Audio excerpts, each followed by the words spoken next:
Hey, it's me.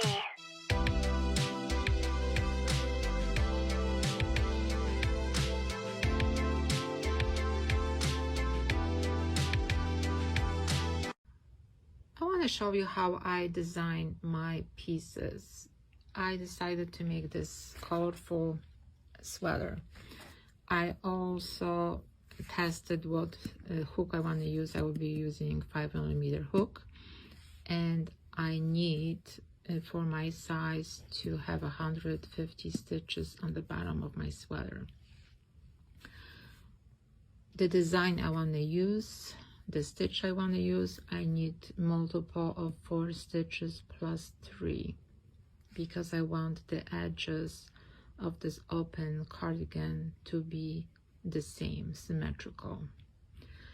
So how I calculated everything to be sure that will look nice before I even start making this.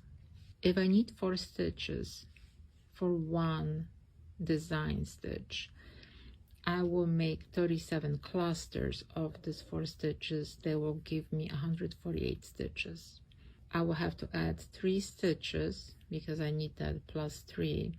So the calculation will be 151. That means 100 minimum 150 I need for the size. 151 will be perfect number for me to use for this sweater. Now I want to be sure that 151 stitches will be separated by a back and 2 fronts the way that design will flow. So I will take my 37 clusters divided by 2, and I have 18.5. I do not want to have half of the cluster in the front or in the back. So what I will do, I will keep 18 clusters in the back. That will be 72 stitches.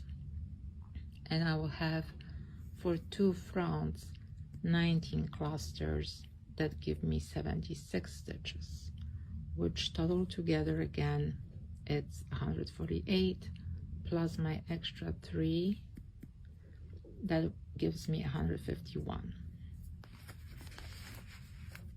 So now I need to place that extra 3 somewhere.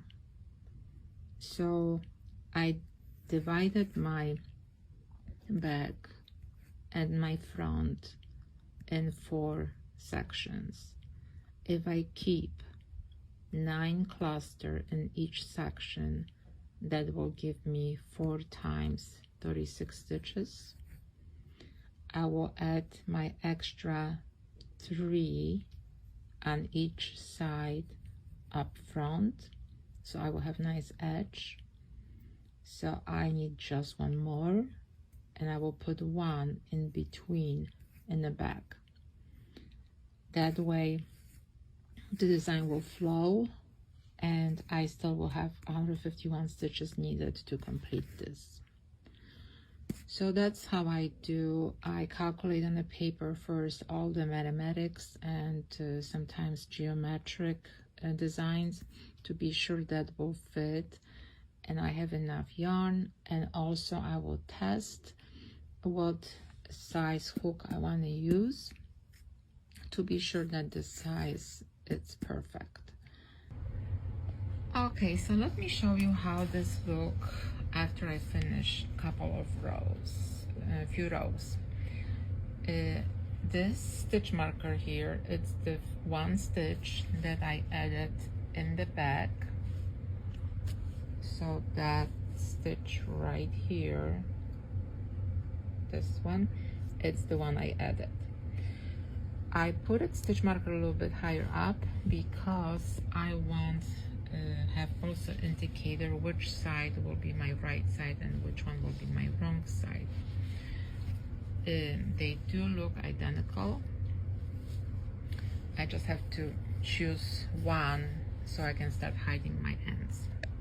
My 1 stitch here in the middle, which I marked, and I should have 9 clusters, which I do have. So this is 1, 2, 3, 4, 5, 6, 7, 8, 9. This stitch marker, it's just indication that I'm moving from back to front, and this one stitch belongs to this cluster to the back. Then I need to have again 9 clusters plus 3. So this is my beginning of the front, and I have again 1, 2, 3, 4, 5, 6, 7, 8, 9. That's the end, plus my 3 stitches. So that's what I do. I hope this information is helpful, and happy crocheting.